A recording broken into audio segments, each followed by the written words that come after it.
Hello everyone and welcome to a new kind of video. I've not done one of these before. Today we're going to do a little bit of a response slash react slash reply to JumboPixel, who has been putting out some really good Victoria 3 content lately. His channel's blown up, and he put out a video today, what's wrong with war in Victoria 3, and as one of the people, as one of the content creators, I guess, who criticizes war the most, I think it would be a good idea if I did a response and kind of give a different perspective, because I don't think JumboPixel really answers this satisfactorily, in my opinion. So we're gonna go through it. So yeah, without further ado, this is JumboPixel's video. In this video, we're going to talk about the war system, something that people have been talking about for quite some time, many months. In fact, yeah, no, as soon as the dev diary came out, I was complaining about the warfare system. And as one of the few people who got early access to the dev diaries, I would argue I am the first person to complain about the warfare system, because I have not liked it at all from the very beginning. it's probably the most talked about topic in Victoria 3, and it's surrounded by some controversy. It also is somewhat different to other Paradox games, including of course the likes of Hearts of Iron 4, which people often refer it to. One of the biggest replies, or the most frequent replies, that I get when I critique the warfare system in Victoria 3 is go and play Hearts of Iron 4. I don't like Hearts of Iron 4. I don't like its warfare system. I'm perfectly willing to accept that it's a perfectly fine game and it's, there's nothing wrong with it per se. It's just not my taste. It's not what suits me. And so people saying that, oh, just because you want a more in-depth, more agency-filled warfare system in Vicky 3, that means you clearly want to turn Vicky 3 into Hearts of Iron. No, I don't. I really don't at all. That would make it... Would it make it worse? I mean, it's pretty dreadful now. It wouldn't be good, let's put it that way. In this video, I'll be talking about the war system to help you get a better feel for what it's like, how it plays, what are its good sides and its downsides, to try and offer a more balanced perspective. I'm going to stop here, right? I've watched this video already. He says, let's talk about the good and what it is. Those should have been two separate sections. You should have talked about what the warfare system is and then talked about what is good about it. Another complaint that I have when I'm talking about the warfare system is that it's very rare that anyone can give me an answer as to why they like the warfare system that isn't some version of I disliked Victoria 2 or EU4 or, any Hoi 4 or whatever. They dislike that so that this is good. That's not how that works. Liking something because it doesn't do something isn't telling me what it does do. It isn't giving me a reason why you like this system. It needs to stand on its own 2 feet, and I have not seen really any arguments that support this warfare system that stand on its own 2 feet. Victoria 3's war system, as I mentioned in the introduction, is more hands-off. In this, we control our generals and our admirals, of course. We recruit them. They are characters, and they represent an interest group. Front lines appear on borders with conflicts with our neighbors, and we can choose to manually assign our divisions, our generals, to those front lines to attack, defend, or wait. The same thing goes at sea, and you can also plot a naval invasion and raid convoys. All of the actions, as you could tell on screen just there, are fairly straightforward, simple to use. And once you've mobilized your armies, trained them and equipped them, and indeed selected which equipment they should use or which laws, like I'm doing here, that they may be supported by, it is essentially left up to the AI at that point to play out the battles.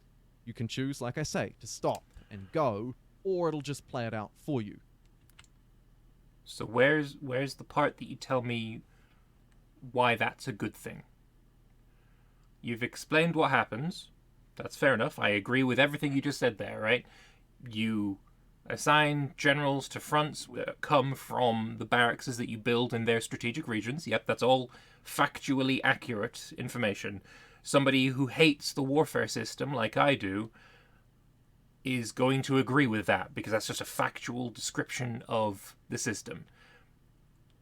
But you've put it in the section of your video where you're talking about the good. Why is it good? Why is that a good system? Why is it a good system that it's very hands-off? Where is that kind of part of the video? That should be there, right? There are other things, of course, at play here, but in a nutshell, that's how Victoria 3's war system works. The idea here being that it is in line with the design philosophy for Victoria 3.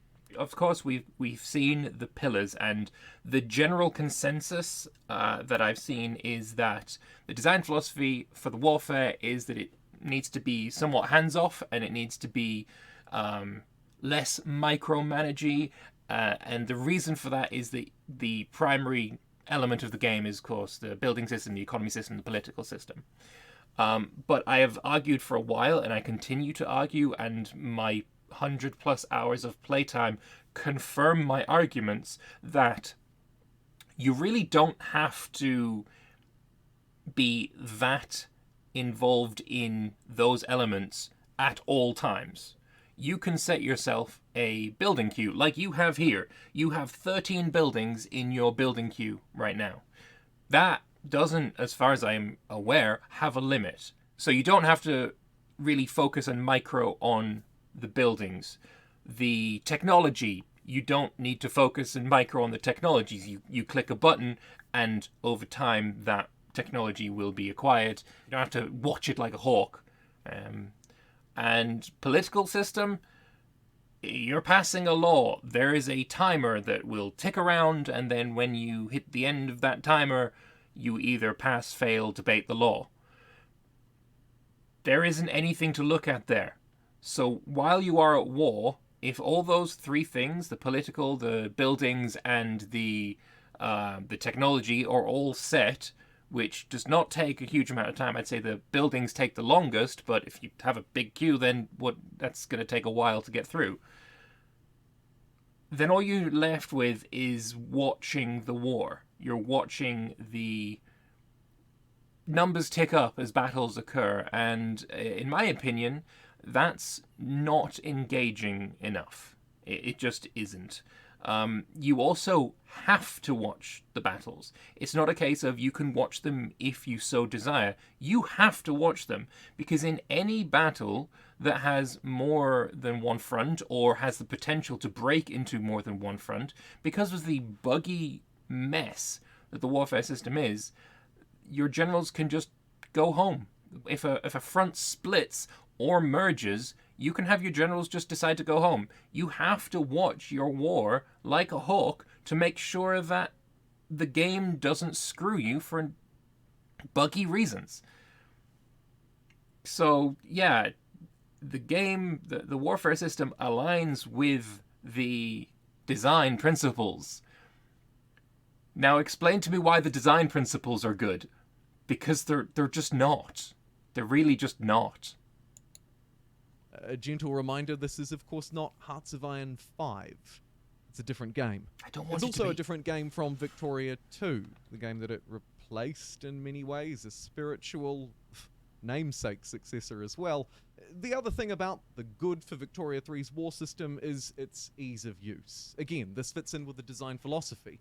It's not about micromanaging every single unit on a front line, clicking them all in different ways. Here, it's about the economic and political simulation, and we are part of that, looking down on it in many ways.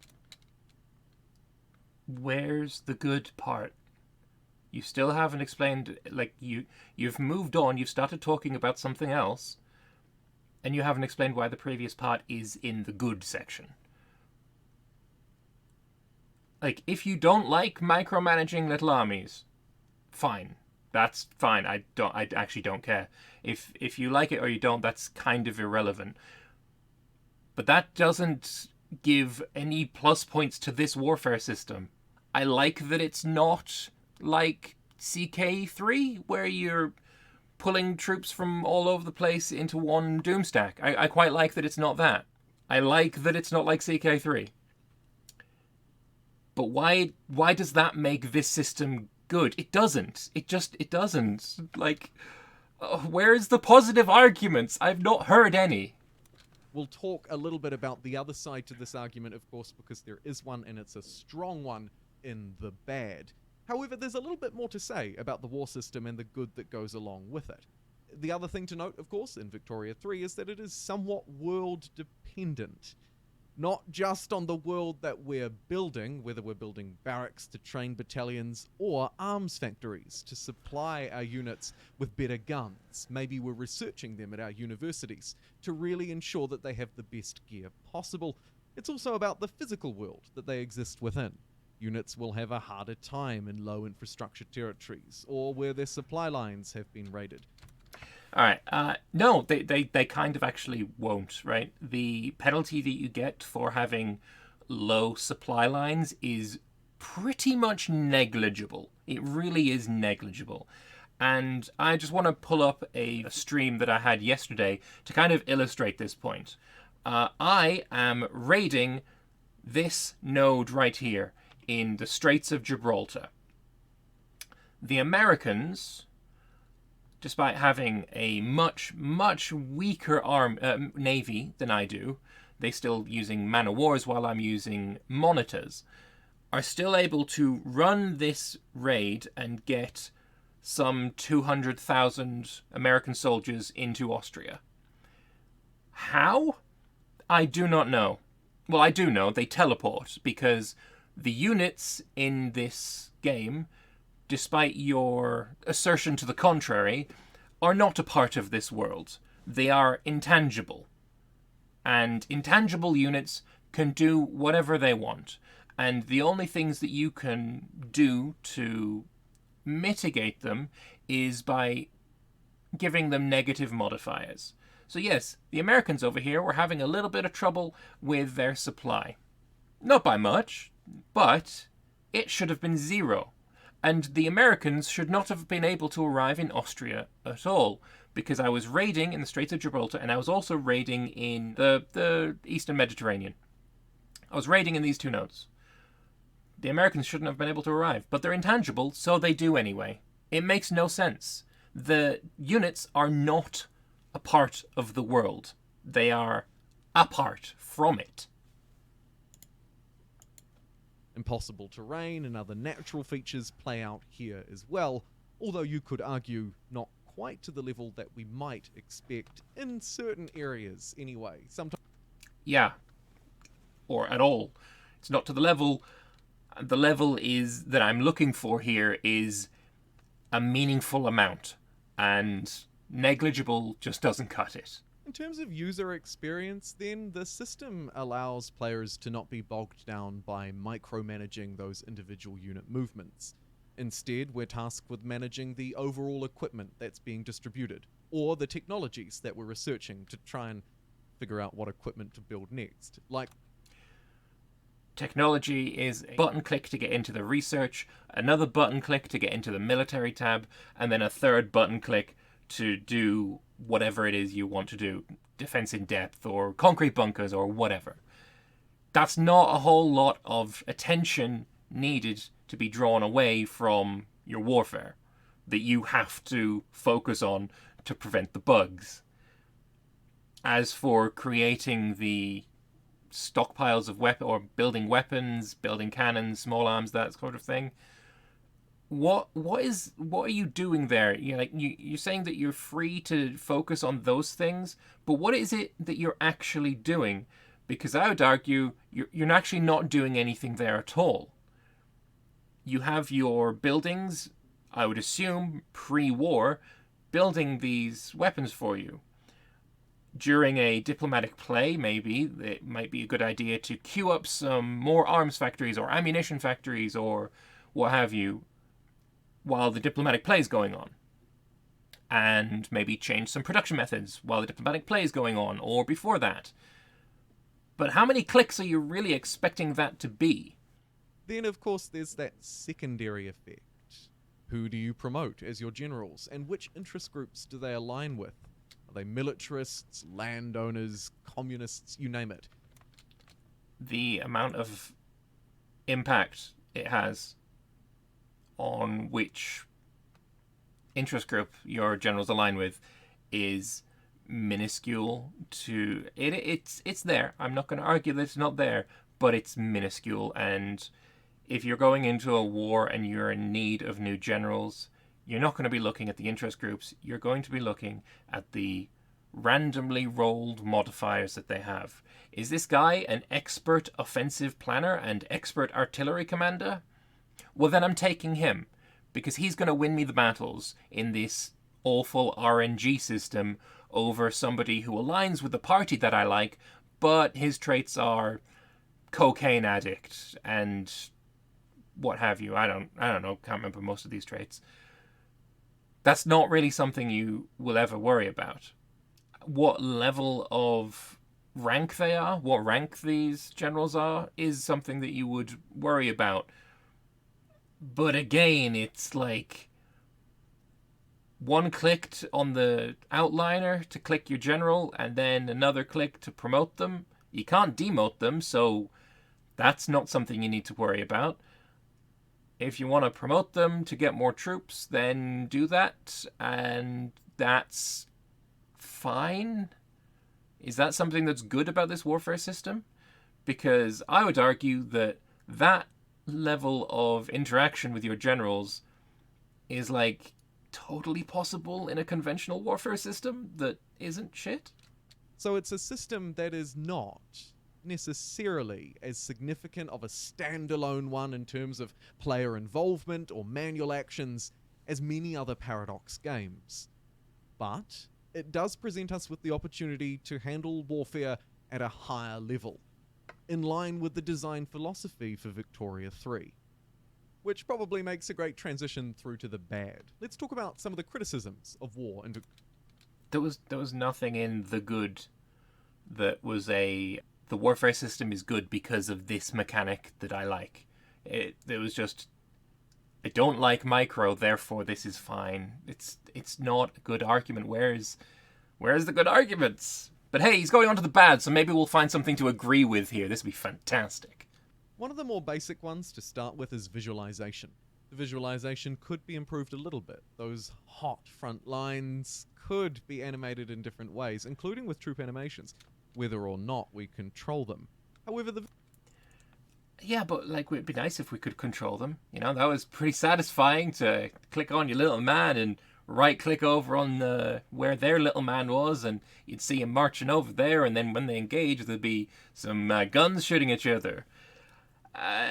Now we have a pillbox or an artillery nest or something of the sort. It's a downgrade, to be sure.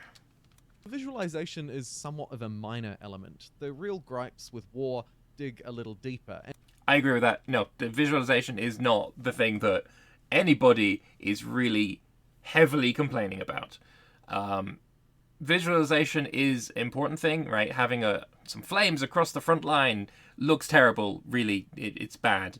And, you know, the pillboxes shooting each other looks terrible. It's bad. But mechanically is where the real complaints are and should be. And in fact, they run in complete contrast, go figure, to the ease of use design philosophy elements that we've just discussed. And as I have just discussed, the ease of use is just non-existent because you have to focus on it because the game's broken and your fronts will merge and, you know, split, and you have to make sure that you bring your generals to where you need them to be. All the time. Here, the argument is that warfare is too simple. It's not sophisticated enough that the player can feel hands-on with the conflict that they're meant to be controlling. Is warfare too simple, and at what level?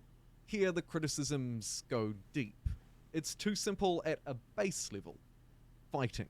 Actually controlling movements. Yeah. One of the common criticisms is that front lines being automatically applied to natural borders isn't quite even in line with the design philosophy of Victoria 3. Where you would expect, even at a hands-off level, from staring down at that war table and plotting out our next moves, we would at least be able to design a few extra front lines instead of being forced to deal with the default ones. Yeah, I mean, that is an argument that I've heard of quite a lot, right? The ability to draw our own front lines would be very nice. It'd be very useful. And even taking this Mexican-American war that he's got going on at the moment, if you imagine that you are Mexico, you are vastly, vastly outnumbered. You are not going to be defending every inch of your territory. Instead, you will have a fallback line, let's say, on the Rio Grande River, a much, much easier place to defend. But you can't do that. A player, if they had a conventional warfare system, might do that, especially if they made the river impassable in most locations, other than cities that are on the border. So, if we had a conventional warfare system, a Mexico player in this situation would concentrate his forces around the crossing points across the Rio Grande. In this, however, from the player's perspective, it is entirely random where the battle takes place that they have no influence over, and then you'll have a battle there. That's not satisfying. It's just not good. It's not tactical. It doesn't give you that hands-off, strategic level decision making that we should be capable of having. That criticism is levied, and then at another level, at a more detailed level, players have criticized many things, including wanting to have more control over how battalions are assigned to individual generals. These criticisms as well that he's bringing up definitely seem to be more along the lines of, I'm happy with this warfare system in concept, but these are the improvements that I want to be able to see. So the idea of having a barracks or a general set to the Midwest, and there's 57 battalions set to this general. He's talking as if this system is good, which it isn't. He's talking as if this system is good, and he would rather be able to say, no, I don't want 57 in the Midwest. I want some of these battalions from that are coming from the barracks in the Midwest to maybe be assigned to a general that comes from Dixie, which is the south of America. Maybe I want to do that instead. And yeah, if we're forced to stick with this system, that would be kind of nice. The ability to move battalions between generals should be a thing, and it has a historical precedent. But you know what would be better is if we could just detach that unit from a little man that we have on the map and march him over to the other little man on the map, which is the other general. That would actually be, that'd be better. The current promotion system allows us to do it a little bit, although more of a hands-on approach is desired by some players. Many will argue that a pseudo Hearts of Iron approach is required, where, of course, we don't get down into the nitty-gritty detail, but maybe we can at least draw up a few extra front lines, blacklist territories where our units should avoid, that kind of thing. I don't want that. I don't think that system is at my high priority of things that I want, but it is an improvement over what we've got. But I would argue that almost anything you do to warfare, including taking it out of the game completely, is an improvement over what we've got. So that's not saying much. The argument here is that while it's nice, maybe, to remove ourselves from the micromanagement by just leaving the AI to be assigned to a front line and then just relentlessly push it, it may miss some nuances. Nuances that we might want to apply in our individual strategies that may not be the best min-maxed AI computer-generated ones, but that have a little bit more of that personal flair, that spearheading through the center of Mexico against all odds. Yeah, the march to the coast, which is something that happened in the American Civil War, is where, I can't remember which general it was, but it was a general from the Unionists who marched his army all the way south through the Confederates' territory and reached the coastline. That was an order that he was given, and he accomplished that, and that's, again, something that we are incapable of doing in Victoria 3 because we cannot give any kinds of orders whatsoever. So I think what he's saying here is one of the criticisms or one of the desires from some people Again, it seems like desires from people who are in favor of the warfare system in concept, but not in implementation. The argument there is that we should be able to give our generals more specific orders. But on this point, I would argue you go away from that concept level that the game is trying to reach, that hands-off approach, that removing micromanagement from the game, that removing the need to watch the warfare. And if you're adding that level of micromanagement, giving generals specific orders like go to the coast, or go take this bridge, or go take this city, you can micro that to the point where you might as well have not even bothered putting in the development time onto this inferior system in the first place.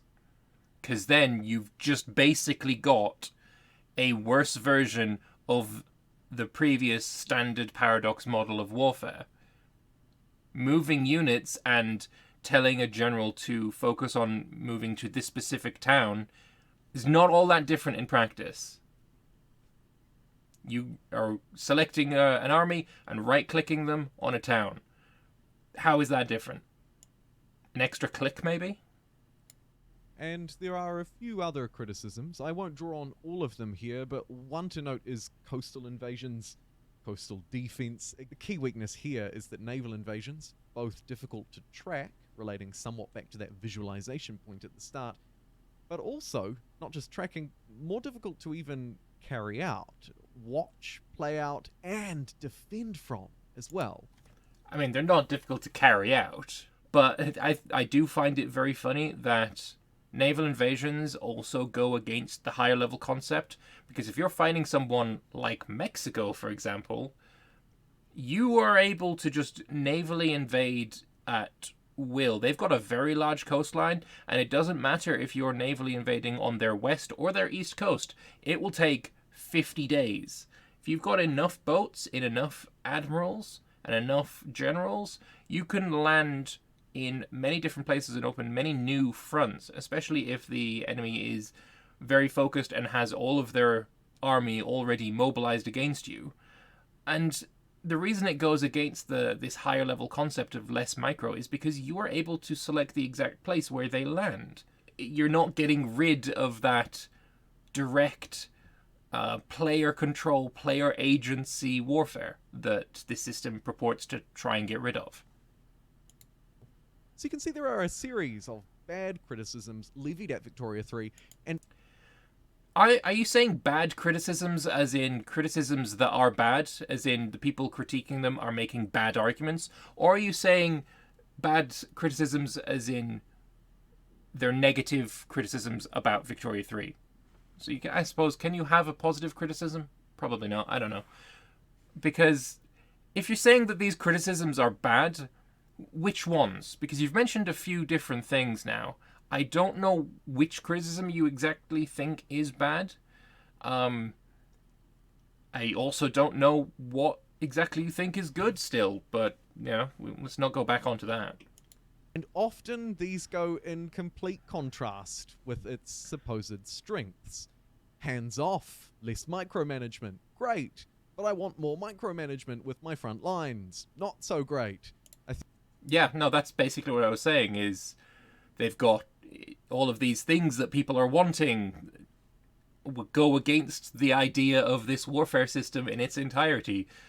So I don't know why people are asking for them. I don't know why people are saying we love this warfare system, but we want it to not be like this warfare system. We love the concept of not having to micro our armies, but we want to add more things to let us micro armies.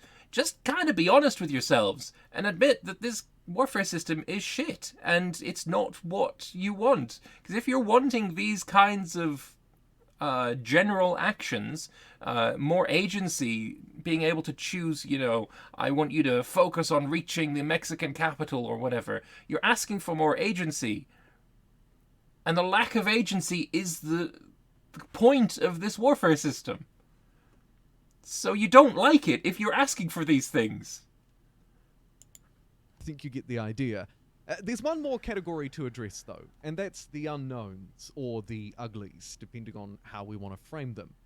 Here, there are really two key things to address. First up, there is, at least in my opinion, and here I will breach on that before giving my 2 cents at the end, some polish that's needed. Regardless of whether you agree or disagree with the function, the system, the design philosophy, whatever it may be, there is a little bit of polish needed, particularly when it comes to multiple conflicts, one side backing down or not ceding their demands, alternative. I mean, it's a big surprise that he's actually having an American-Mexican war, because almost always the Mexicans will back down and just give you your first demand, which is really painful if you're playing as America, because you then don't get to take all of the land that you need for your journal entries. So the fact that he's actually having a Mexican-American war at all is wild. There's obviously going to be some polish that's required, and if Victoria 3 follows the update schedule of literally any other game in existence, then we should expect it to receive some free updates that provide polish and balance and all of that kind of thing. So it's not... Sure, it will get polish and updates and all that, but how do you improve this warfare system while sticking with the concept of this warfare system? I am of the belief that you can't. I am of the belief that this warfare system is like a house built on a beach at low tide. And if you are going to improve the house, put up some curtains, add a nice rug or whatever, it doesn't matter, because your house is built on a beach in low tide. So you can make it look as pretty as you want. You can improve it as much as you want. It doesn't make it a good house that is going to last, because it is broken from the ground up. Paradox DLC plan, the schedule, how it usually goes. If you're unfamiliar, Paradox makes some fantastic, in my opinion, grand strategy games. Crusader Kings 3, Europa Universalis 4. They actually make a whole load of stuff that I've really enjoyed for a long time. And so I don't say this actually myself through gritted teeth, but rather as a fact. Paradox does release DLC and updates, paid DLC traditionally, for years after their games come out. This is both a good... Cries an imperator. And a bad thing, of course, for the player, and it depends on your perspective, your wallet, your playtime, and all of that sort of thing, which is what... Okay, but we're talking about the warfare system, so DLC really isn't relevant at all. It just isn't. There is a 0% chance that any future fixes or updates to the warfare system that actually change the mechanics of it will be paid for. It just won't happen. Paradox have moved away from that DLC policy, and they've moved away years ago at this point. We don't see mechanics come in DLCs anymore. What you will find is that you'll have a DLC that adds some kind of probably cosmetics, although the idea that we don't have unit models on the map anymore really cuts down the potential for new cosmetics. But we'll see some kind of DLC that adds relatively minor things. An overhaul or a huge update to make warfare more engaging, more fun, less shit, that won't be paid for. So talking about the DLC policy here is really kind of irrelevant. Why I bundle it here in more of the ugly or unknown section. But it's important to note that Victoria 3 will likely change, not just through those polishing free updates that we talked about earlier, but likely also through more significant downloadable content, more significant DLC. Therefore... Are you talking about DLC as literally any kind of patch? Or you should expect the game to change a little bit over the next months or years. Will also likely be subject to considerable change. And for what it's worth, as but one moron on the internet, here are my concluding impressions. Victoria 3 has a war system that is different from what's come before it. It's more hands-off, most certainly. And if you're a player of many strategy games, you'll find that that's likely your experience coming from others and playing Victoria 3. I think, for what it's worth, it fits broadly within the design philosophy, and Yeah, no, it does fit within the design philosophy. My argument is that the design philosophy is flawed. as far as war systems go, I actually think it's totally fine. I think it's totally garbage. It's not fine at all. It doesn't function properly with the bugs. At least I'm assuming it's a bug where your generals just like decide to yeet out of a front line for no reason. It doesn't function that way. It is not engaging. It's not fun. It doesn't fit within the design philosophy because you actually do have to really watch it like a hawk. Because even if you don't have the bugs where the generals move away from the front line, they can still have new front lines open. And if you don't have enough generals to cover these new front lines, and your enemy does cover those new front lines, while you're in a building menu looking at how to build more logging camps, then you can find yourself losing a war very, very easily because, you might get completely surrounded by this new front line cutting back on your lines. So you do have to absolutely watch it, and that's against the design philosophy, yet it's also inevitable within this warfare system. So it's bad. It doesn't live up to what it wants to be. It doesn't put me off playing Victoria 3, and while I acknowledge it will likely change in future, I'm perfectly happy with how it is right now. That being said, it would absolutely be nice if I could place a few different front lines, or find some way to make it easier, or at least clarify with me as the player, that I'm actively defending territory. I don't want to have a naval invasion surprise me out of nowhere when I have plenty of troops, or convoys, or naval ships waiting nearby. Are there The AI also very rarely navally invade you. If you don't have any front lines and your troops are just on standby, as his troops are here, they will defend any naval invasion that comes into their specific regions. But again, it's not really good enough. There being no notification that you're being navally invaded is terrible. Hell, there's barely any noticeable notification that you are being targeted in a diplomatic play. If you, as America, if you're playing as America and somebody targets your colony in Liberia with a diplomatic play, you have them protectorated, you'll get this little box in the top right that fits very neatly and very cleanly within the rest of these boxes. And the fact that there are, a lot of these little boxes that show up that look very, very similar, just with different flags, means that they're entirely ignorable. And, maybe you're too busy looking at your economy or your politics to really notice this. So you could be in a war without even know that you're being targeted. improvements to be made? Absolutely. Does it put me off playing Victoria 3? No. And is it a bad system? Yes. In my opinion, no. It is though. I would challenge anybody who thinks this warfare system is good to go and play in 1910. Go to war in 1910 in Europe and tell me that your experience is not soul-crushing. It's awful. And look at my face. Soul-crushing. The warfare system is non-functional. It doesn't work at scale. It's fine. It's fine for if you're colonizing Celebes, Sulawesi. If you're colonizing that island and there is a colonial uprising against you, all you need to do is click one general, move him over to the front, and you can ignore it until you've won. It's fine. If that's what you want to do, that's fine. That is way easier than actually moving the troops and doing it yourself.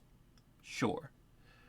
But at any sort of scale, this warfare system breaks down and is non-functional. And I think for that reason, saying that it's fine, that it's okay, is just factually inaccurate. And is it a bad system?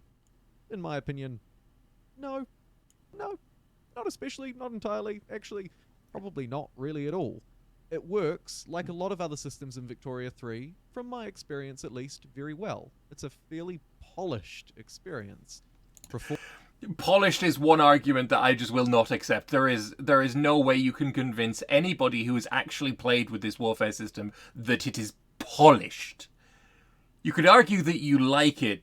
You could pretend that you like it. You could argue that you like it, whatever. But you cannot pretend that it's polished. My dude, I'm sorry. That's a lie. Performs well on my PC, and I can't really fault it for a performs well on your PC. Well, that's nice. Where are the crashes that I had? Oh, there's one. I zoomed in and I crashed because the game does not run well. The game is not polished. This warfare system is non-functional, and this crash happened, if I go back, because I did this. Go back a little bit more. I'm looking at my battle. Fantastic. What do we do when we look at our battle? How about we zoom in so we can have a look at it? Oh, no, that was an accident. I zoomed in and we've crashed. This game does not have a functional warfare system. It is not polished. It is broken. And any argument to the contrary is factually inaccurate. And that's where I'm going to leave this. JumboPixel, I do think your videos on Victoria 3 are great. I think you've got some great content here, and I would be happy to recommend people on my channel to go and watch you if they want to see, you know, how to not ruin their game. Some good stuff here. But you are wrong on the warfare system. And that's where I'm going to leave this. Thank you very much for watching. I'm sorry for being so contrarian to you, Jumbo, and maybe we can chat about this sometime. Bye-bye.